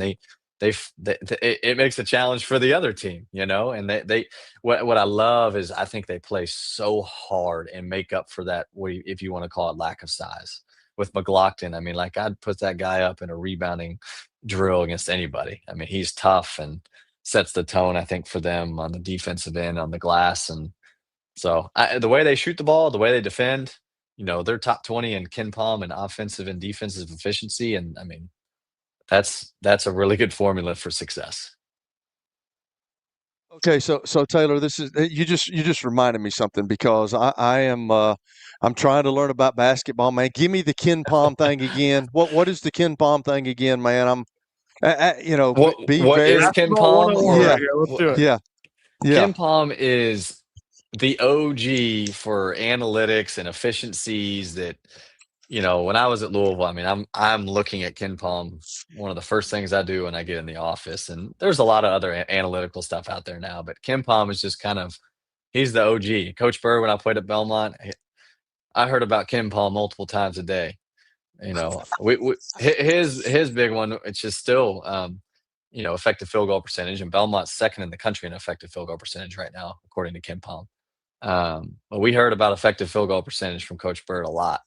So it's just a way to, and I forget the exact stat, but like over the course of, however many years Ken Palm has been doing it, but it's like if the national championship has been like in the top 20 in both offensive efficiency and defensive efficiency. You don't a Right. lot of times see like, oh, they're 10th in offense, but they're 60th in defense winning a national championship. They're Right. both top 20. So it's a good indicator. So do y'all have, like when you're on a staff, do y'all have meetings about that stuff? Do you have an analytics guy, or y'all all kind of tackle that together? There's analytics is a thing that has grown so much in the Right. last So few much. years. There's plenty of staffs now with an analytics person, but when I was on staff, we didn't have somebody that was just dedicated to analytics. It was kind of a joint effort, and we'd all look at it, and it's not like we had a meeting on Ken Palm, but Ken Palm might influence some things that we would talk about or that we practiced, or like, man, like we're golly, our offensive rebounding percentage is awful. Like, okay, well, we need to get to the glass. It's little indicators like that. At the end of the day, I mean, it's all that stuff is really good to know. But if you don't communicate it really clearly and get the guys to play hard, and still have to have the fundamentals of the game and the talent to win. I mean, you don't just win off that stuff. It's very helpful, but you still got to play hard, be talented, and have the juice to win games. So with that leads me to another question. These are stupid questions for me, man. I have some of these, but like if you're down, like if Coach Bird came in and said, this rebound and stuff on Ken Palm shows that we're not very good, does that kind of establish kind of your practice for that day or for the next day or for the week? Do you kind of change stuff around because of that? It's possible. I would say honestly, though, it's more about the film. Okay. When a staff goes, if you have a loss and the staff goes back, you look at the box score, and all of a sudden you see, oh my goodness, we gave up 15 offensive rebounds. Are you kidding me? And then you're Right. on the plane ride on the way home, and you're watching, and coach has said, I want you to chart every single offensive rebound and clip every single one. And all of a sudden you're watching this film, and you're like, oh man, these dudes didn't even attempt to block out tonight. And then the Right. next day you got that edit. Coach, we're all in the film room, and we're going to show every single offensive rebound, and we're going to block out, and it's all right here, and the desire to do it. So to me, that's really more. It could be an indicator, but the film is dictating more than anything what you're going to work on and what tweaks you So need to make. So let me ask you this. When you talk about different style of play for Belmont, what do you mean by different style of play? And let me ask you this, because of all this transfer stuff, Mhm. does people like Belmont, people like Lipscomb, do they have to have a different type of deal to kind of get people in there? And is it because I think that if you're looking at Coach Alexander and you're looking at teams like that, the teams in the Missouri Valley. You have to get used to the fact, as Coach Alexander has done, or Kevin McCarroll over at Lipscomb. They know that if I have somebody that does good, they're probably going to leave here. So when recruiting, you're going to go out and you're going to get some transfer guys, but you also have to keep a bead on high school kids, and you have to recruit high school kids. Is that how they're doing it at that level? Yeah, I mean, I think everybody's got their own flavor, and how they do Yeah. things. Belmont has definitely still recruited high school kids and taken a couple transfers here and there. This year, they had a ton of returning guys, Yeah. and I think it's a very fluid situation. But I think at that level for sure, you can find some diamonds in the rough that are being under recruited in high school. And I mean, the guys like Jacoby Gillespie, they've got a kid right now, Jack Smiley. He's a freshman, true freshman. He's a great player. He's gonna continue to get better. So I think it's a mix. I think it all depends on like what you need at the end of the season. When the transfer portal opens, you're not taking high school kids for the next year because you're losing a guy that you thought you weren't. So it really is just a very fluid situation, in my opinion, and you got to just operate on what you need. And whether that's going into the portal, a simple philosophy is someone goes to the portal, we'll get a guy from the portal, but we're still going to recruit our base and who we are and those high school kids. High school recruiting is still the lifeblood, right? Is what you're saying. And you just supplement with the portal. Yeah, I mean that's definitely one flaw. I mean, some people they'll go into a year and they get 9 guys out of the portal, and we're gonna roll with those guys. I mean, but everyone's different. You know, you look at a high major team that still gets tons of freshmen. You look at Arkansas, like that's Coach Cal's thing. He always gets the best freshmen in the country. You know, Duke still has some best freshmen in the country. So I think it's just a mix. I think it's really wise to still recruit high school kids, and I think Belmont's done a great job of that. Coach Carroll's, I think, going to do a great job of that. But when you take over a job, you're in scramble mode. You know, you haven't been recruiting kids to the school for 2 years. So it's just, I think everybody's situation is very different. Um, Yeah, and I think I said McCarroll, but I meant Coach Carroll. But talk about, because we're in SEC territory, and everybody down here talks about SEC, and that's all we want to know. But give us a little bit, because Arizona's undefeated. I mean, I know Miami of Ohio is undefeated, but like Nebraska kind of was they were kind of a shot in the arm. Nebraska's never won an NCAA tournament bid or game, and they've lost 2 straight. But just talk about the country. Like, who do you think the best teams in the country are? Arizona, obviously, right now being number 1, but the guy up in Michigan has has a very good basketball team. They were the ones that beat Nebraska.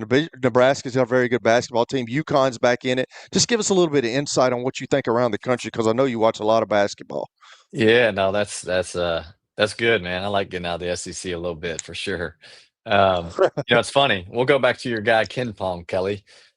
If you had to guess right now, in the top 10 teams statistically and all the analytics put together, how many SEC teams are in the top 10? What would you say? Oh, wow. I don't think any. Would any of them be in there? What do you think? 0? You guys, 1. Okay, and 1. it's your guys over there at University of Vanderbilt. Florida. Oh, Florida. Wow. Vanderbilt's 13. So you're right in saying it didn't feel that way last year. SEC last year felt like, wow. But yeah, you got Michigan, Right. you got Arizona, you got Duke, who's 20-1, Iowa State's 20-2. Houston, once again, are very good. They're tough. They got Fleming, who's an unbelievable freshman point guard, going to be probably a top 5 pick. UConn's rolling again. Purdue's really good. They're old and experienced. Michigan State, Tom Izzo's on a mission. So, I mean, Arizona's still unbeaten. They just beat their rival at Arizona State by 20 or close to it. So, there's a lot of balance throughout the country, I feel like, this year, and I think that's going to make for a really, really interesting NCAA tournament. Because I feel like in the conferences you kind of get used to a little bit like a style of play or a certain way of playing, and when you get some of these other teams like a Gonzaga or an Arizona, and you guys have been playing kind of maybe a little bit different style of ball, and it's all still the same game. But I'm excited to see how that all plays out. How good, and this is my last question here, but how good is Texas Tech? Because, it seems like they have unlimited money out there, because they made the college football playoff this year, and now everybody's talking about Texas Tech and basketball. And I know that Bobby Knight went there, and the guy from Ole Miss was there, and I know that they've had some times where they've been good. But like, how good are they this year? And it just seems like the money's flowing out there for the Red Raiders. Yeah, no doubt. I mean, they got JT Toppin, who's a really good player. He's right. He's a top 10 statistical guy, and Ken Palm. I think he's the type of talent you got to have to win really big games and to win championships. But yeah, I mean, they just lost to UCF on the road, so I mean, the Big 12 is tough. But they also beat Duke. Duke only has 1 loss, and it's to Texas Tech. So they're really good. They're well coached. They're tough. They're physical. They've played Houston tough. I watched that game when they played. They beat Houston at home, and they played them really tough on the road. Lost by 4 on the road. 90-86. Did not think that would be the final score. No, because the first time it was 69-65. Yeah. So I thought it would be very low scoring. A little different. It was a little different at Texas Tech. They could beat anybody. They are really good, and I don't know the money flowing. I don't know anything about that. Maybe it really is, but you're right. They did make the college football playoff, and it's like Lubbock, Texas. That's random. They got something. They got something happening out there, Hoss. I promise you. They got some oil. They got some oil. That's what they have? Yeah, that's right. So who do you have winning tonight, Taylor? Texas Tech or Kansas? Where is the game? It's in Lubbock. I think Texas Tech's winning that game. Yeah, I do. Okay. Although I think Kansas has figured some stuff out. I do too. When Peterson's out there, he's a problem. Is he playing tonight? I know that he missed like the last little bit of last game. I but think I think so. it was due to cramps, maybe. I'm not 100% sure. I think so. I think he's playing tonight. Okay. Yeah, man, he's a stud. But I don't know. I think Texas Tech's getting that one done. Do you foresee that being an issue, though? Loss. Yeah. Do you foresee Darren Peterson's? Because it seems like he's missed so much time, either to cramps or whatever. Do you foresee that being an issue when he gets to the NBA? I don't know. It's that way for anybody, right? I mean, anything can happen to anybody, and there's certain guys that'll definitely tough things out and have a higher level of tolerance for pain and whatnot. But some things you really can't control, and so I don't know all the ins and outs of what's going on and why he missed that time or whatever. But all I do know is that he's a really good player, and I'd love to have him on my team. That dunk that he had versus BYU made me stand up out of my chair. Yeah, that was nice. It was real nice. Insane. Well, Taylor, it was very effortless. Very effortless, and just scoring at will. And he missed that time in the second half, but you got to think that would have continued for sure. Taylor, really appreciate you coming on. Enjoy the second big Monday of the year, and we'll do this again same time next week. Appreciate you guys. Good to see y'all. See you, brother. See you, man. That was Taylor Barnette, former Belmont men's basketball player, always giving us great college basketball insight. We will touch on a lot of the things that he had to say on the other side as we preview some more college basketball and recapping what happened this weekend. This is the George Plaster Show. When I got my first car, my dad told me, keep the gas tank full and my number on speed dial. Now parents are telling their kids, save 615-242-9000 just in case. I'm Blair Durham. If you or someone you love is in a wreck, call us. We're here to get you the money you deserve. It's easy to say good things about the folks at Strike and Spare Family Fun Centers. Number one, I trust them with something that's near and dear to me, the Plaster and Friends Celebrity Bowling Night. But more importantly, I see the fun people have. They enjoy the bowling, they enjoy the camaraderie, and you will too. Come by any of their locations and get ready to have some fun. Venture Express has been helping people in this area for more than 40 years. They're headquartered in Murfreesboro with over 30 years of dedicated fleets involving production, manufacturing, and corrugated experiences. They're an asset-based company with over 700 tractors, 4,000 trailers, and 800 drivers. If you need their help, dial them up 615-793-9500 or log on to ventureexpress.com. You've heard me talk about the putting zone. Well, guess what? It's now open, and it offers a revolutionary indoor golf experience featuring state-of-the-art putting surfaces designed to replicate real-world course conditions. It allows players of all skill levels to practice, compete in tournaments, and connect year-round. Go by and see them at 3040 Sidco Drive and tell them Plaz sent you. Are you looking for expert medical care in Nashville without leaving your home? Medical House Calls brings concierge-level health care directly to your door. Whether you need urgent attention, ongoing primary care, revitalizing IV therapy, or medically guided weight loss, our experienced providers are just a phone call away at 615-838-2375 or go online, medicalhousecalls.com. Major League Rugby's biggest rivalry hits Nashville. The Chicago Hounds face the reigning champion, the New England Free Jacks, in the Music City Rugby Showdown. Live at Geodis Park, Sunday, April 19th, kickoff at 3. Hard hits, non-stop action. Don't wait. Get your tickets at chicagohounds.com.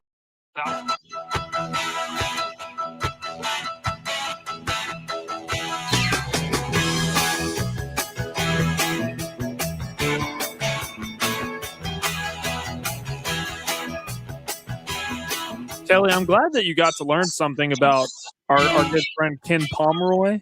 Ken Pom. See, here's the deal, Parker. I'm the guy that always asks the dumb questions that everybody is sitting in the room thinking about, but I ask it. I mean, I'm just that guy. I'm sorry. I didn't. I guess I could have learned, but I've been seeing all this Ken Pom stuff, and I keep waiting for somebody to explain it. But like, I'm not interested enough in it to go on Google and say, "What is Ken Pom?" You know what I'm saying? So, I just thought when y'all were talking about that, I'm going to ask, because when he brought it up. And that jarred my memory, which I don't have much of a memory, but like I said, well, I'm going to ask Taylor what Ken Pom is, and I know he'll know. It's analytics. And he gave a much better explanation than I could have. So yeah, that's awesome, man. You look at analytics, and I was looking at stuff on the analytics of the Super Bowl, and just what some of the running analytics are, and some of the stuff with like Sam Darnold. If you pressure Sam Darnold, he's doing really well against the blitz because you man-to-man up. And who's he got to beat man-to-man? Jackson Smith and Jigba, who you can't cover him. But if you rush four against him, and you play zone and you make him be patient, the analytics of him being successful go way down. It's crazy, man. I guarantee you that Mike Vrabel. Because Bill Belichick was one of the first guys to ever have those analytics guys up there and him listen to them. Yeah. And I guarantee you Mike Vrabel's into that stuff too. Now everybody's into it, but it's just amazing when you look at that stuff and like the Ken Pom of football, like the analytics of football of, just how Sam Darnold does against this and gets that. It's pretty cool. I will say that. And I don't know if I could be that as a coach. I'm kind of a gut feel type of guy. I don't know if I could look at the analytics, but I think it's, the question I asked him was like when Coach Bird came in there and he was talking about analytics and, hey, we've been out rebounded. That's going to change what you do during practice because obviously we need to work on that. So that's a pretty cool deal that I think you could use to help you get better as a team. And I do think there's a time and place for analytics. Like Robert Saleh was asked in his introductory press conference towards the end about his use of analytics versus just the good old fashioned in-game feel. And he basically, I'm not going to quote him because I'll butcher it, but he said that analytics are helpful, but it's just another tool, basically a preparation. He sounded like he was going to be more of a game feel guy, which I personally am in favor of because there are just sometimes like the 4th and 1 in the Denver game for Sean Payton and Jarrett Stidham. I don't care what analytics tell you. In that situation, you have a backup quarterback. I would not have done it. Even if they converted, I still wouldn't have done it. So that's just me. But I wanted to get back into the college hoops discussion because there was some great basketball on Saturday. I went to the Tennessee-Auburn game on Saturday night. I know George was at Vanderbilt and Ole Miss, and then I think he said he went to Belmont Murray State, which Belmont and Vanderbilt both got wins, so that's good for the in-state people. But I wanted to – we're going to go outside the SEC, Kelly. We're going to go to the Big 12 because the Big 12 has been my favorite conference to watch this year. I am an SEC guy, but the Big 12 has been so much fun to watch this year, whether it's, UCF taking down Texas Tech, an unranked team in UCF, taking down Texas Tech in Orlando, which, by the way, my mind still has not calibrated to the fact that UCF and Utah in the Big 12. Yeah. are in the same conference. It's crazy, dude. That's what's killed me about this whole realignment of conferences, man. Like Stanford is in the ACC. Are we kidding with that? Like and they're Stanford playing and like you can see the Pacific Coast from your athletic offices, and you're playing in the Atlantic Coast. Whatever. That's right. Whatever. The ACC in football this year was decided by a team from Texas and a team from California. Yes. I mean, who knew, man? We went off on a side tangent. Back to the original conversation, and that was the Big 12. Kelly, I watched this Kansas BYU game, and it was incredible because it was hyped up, where you had this Darren Peterson versus AJ DeBansta, number 1 versus number 2. In the projected NBA mock draft. DeBansta had, I believe, 7 points at half, and Darren Peterson had 18. And you're like, whoa, like Darren Peterson's going to be the clear-cut number 1. And then Darren Peterson didn't play the second half because of cramps. I think he played like 3 minutes.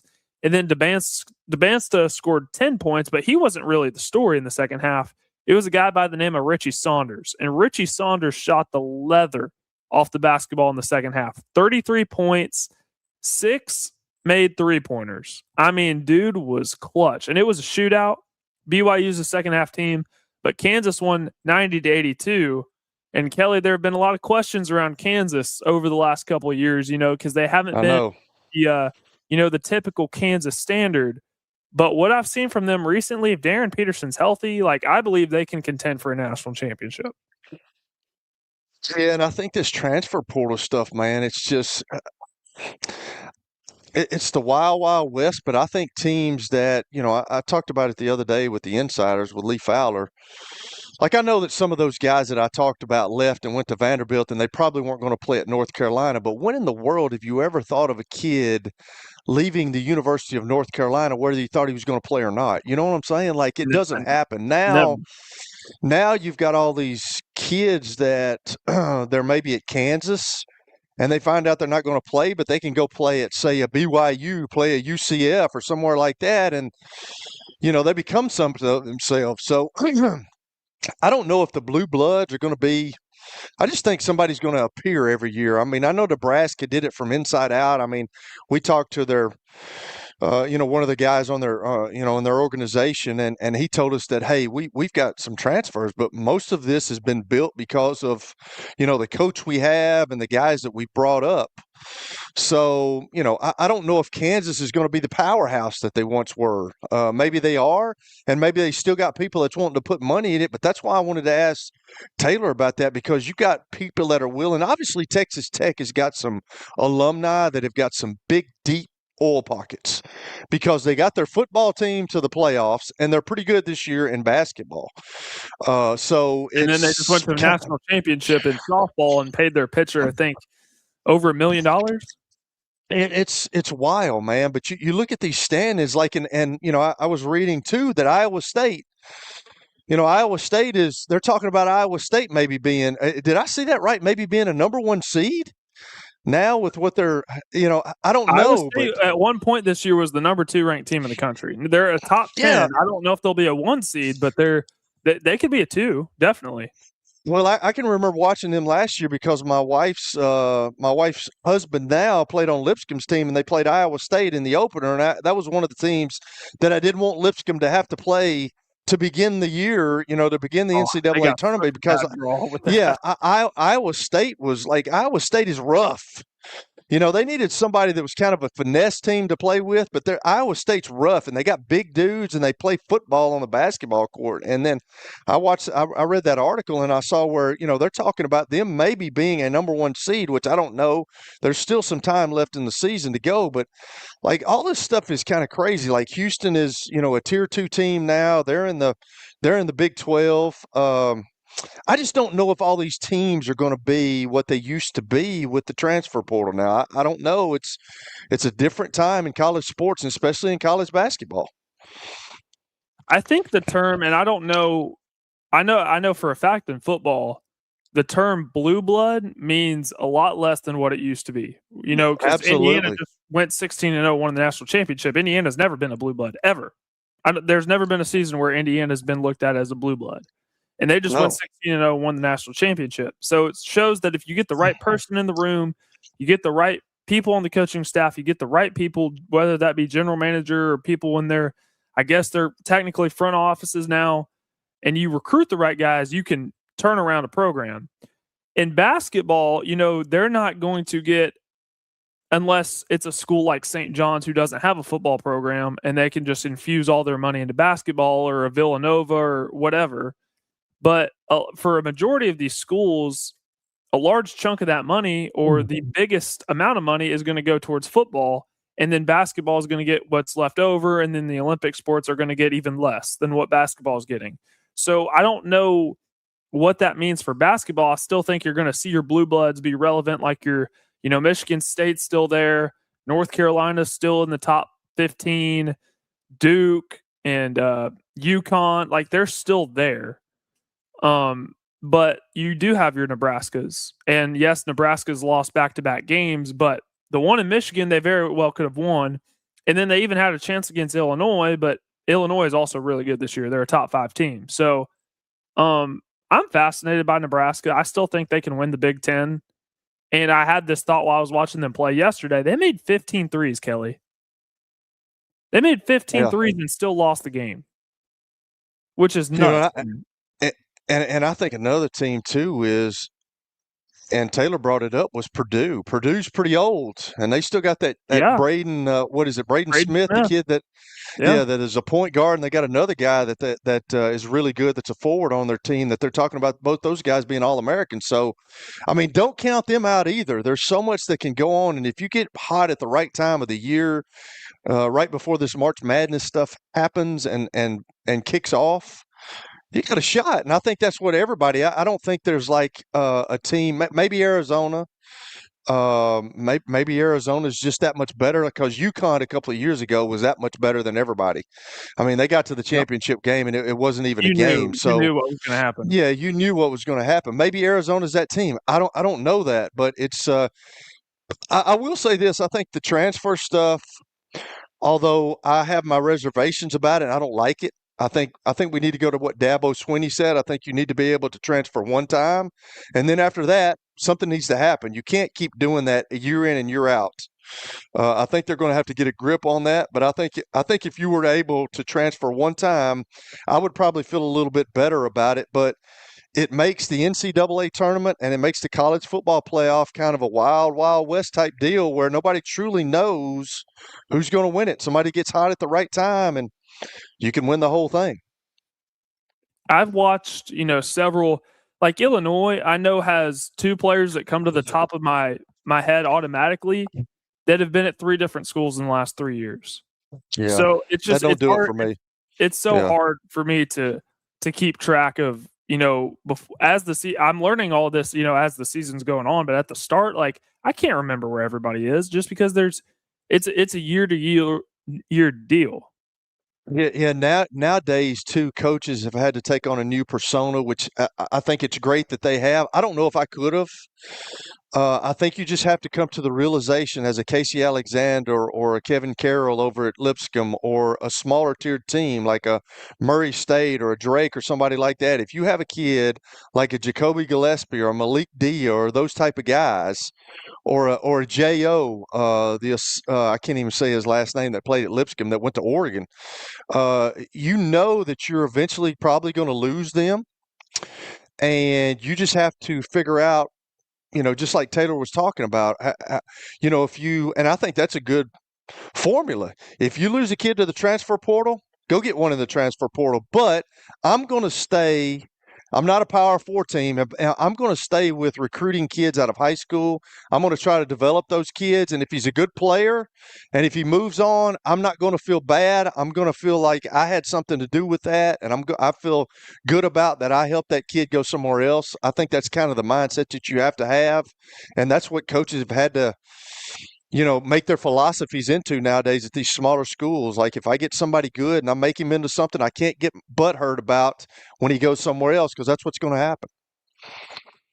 Yeah. And again, I don't know how much. I still think blue bloods are very much relevant in college basketball, but the whole transferring, as someone who follows the sport, it's so hard to keep track of.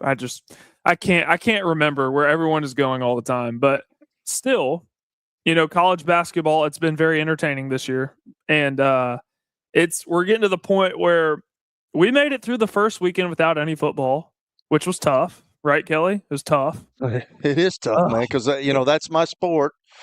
That's my sport. But hey, I do enjoy watching basketball when it gets this time of year and it gets crunch time and teams have got to, got to step up. As Coach Donnelly said, son, you got to step up to the licking block and you got to win games that are important. The licking block, baby.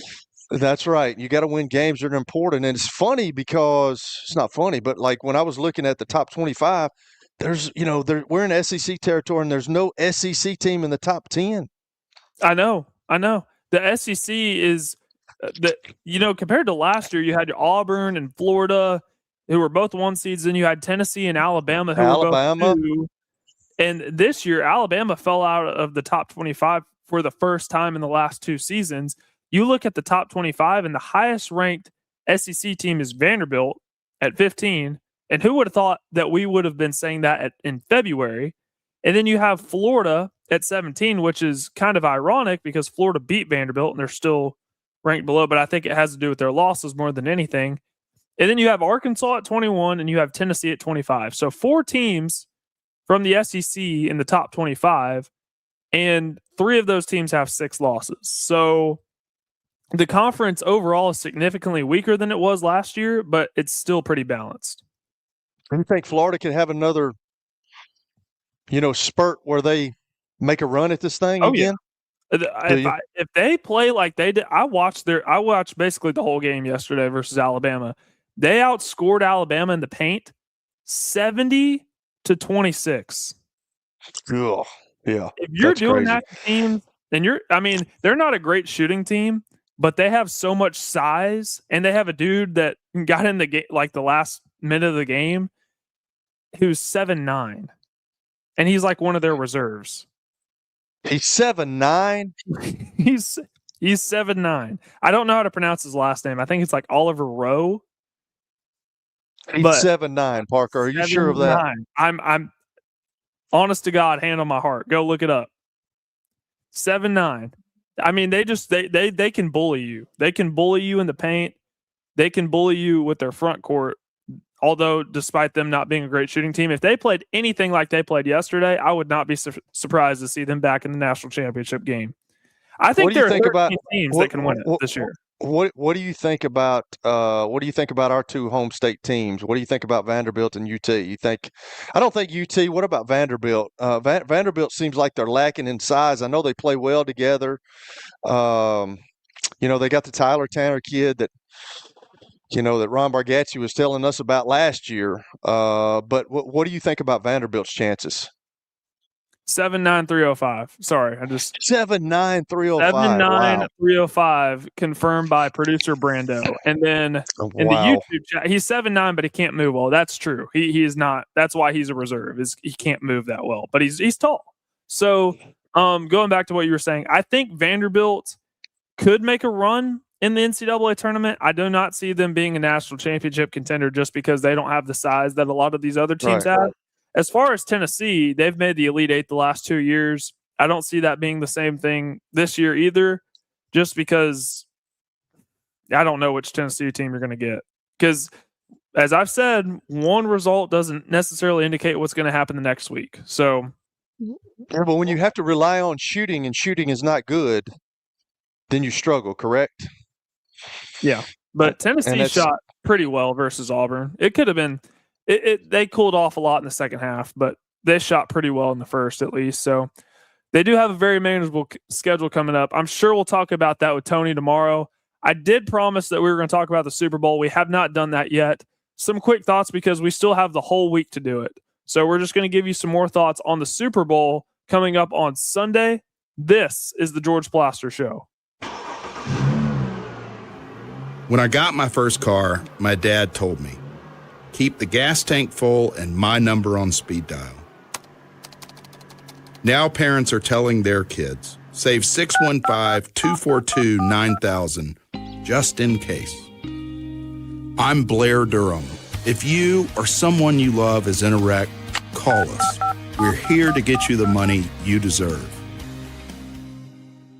As the trusted premier custom home builder in Middle Tennessee, Donnelly Timmons has over 20 years of experience in the industry. Whether you're looking to build your dream home or renovate your current home, their team will ensure that every client and every remodel is unique, luxurious, and completed on time within budget. Founders Dustin Timmons and Joey Donnelly have over 25 years of construction experience in the Nashville area. Together, they have completed projects in Forest Hills, Oak Hill, Green Hills, Franklin, and Brentwood. Dustin and Joey believe that communication is the most important aspect of all construction projects. Therefore, they personally manage each project themselves and are involved in job site activities on a daily basis. Their commitment to quality and integrity has earned them an outstanding reputation among their clients. Contact them to set an appointment for a free consultation or to view some of their completed projects. Give them a call at 615-456-7983 or log on to DonleyTimmons.com. If you are paying too much for your health insurance, you know what? You need to contact the folks at Pancoast Benefits. Pancoast works with businesses and individuals to tackle the high cost of health insurance.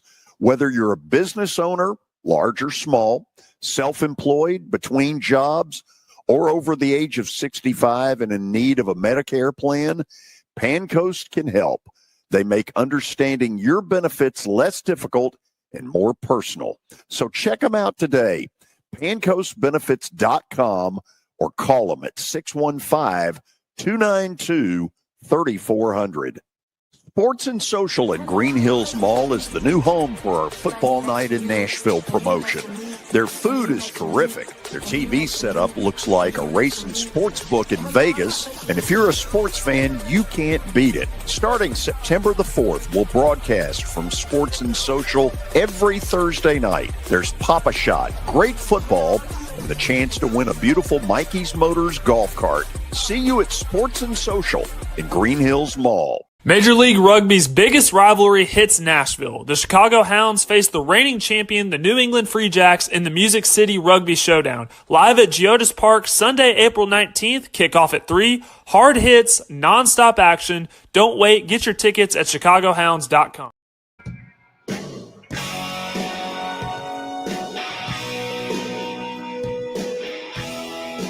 If one of y'all were to go back and find Kelly's face when I told him that Oliver Rowe was 7'9", Kelly.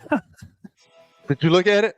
I mean, that's just shocking to me. I mean, you know, that's getting close to the world record. The guy in the Guinness Book of World Record was 8'8", and I'm like 7'9". Like, I've never seen a human being 7'9". I mean, you just see him walk out there on the court, and you're like, oh yeah, that dude's a giant.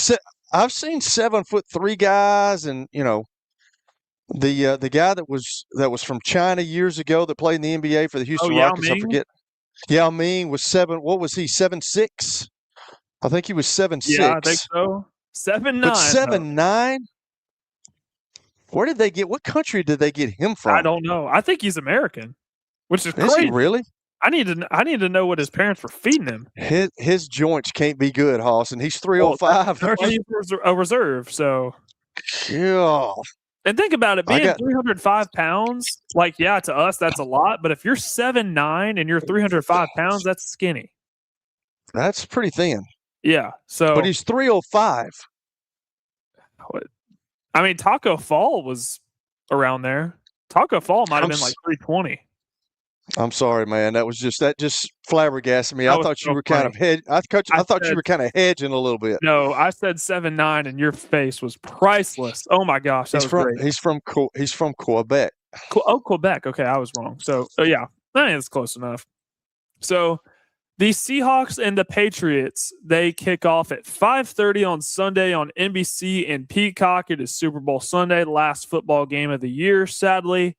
The Seahawks are still a 4.5-point favorite, which the line has not moved at all since it was released last Sunday, 2 Sundays ago.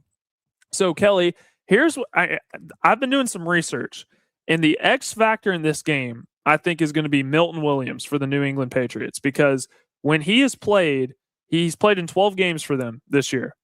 When he is on the field, the other team averages just over 80 yards rushing a game, which is really, really good. Like, that, the run defense has been solid.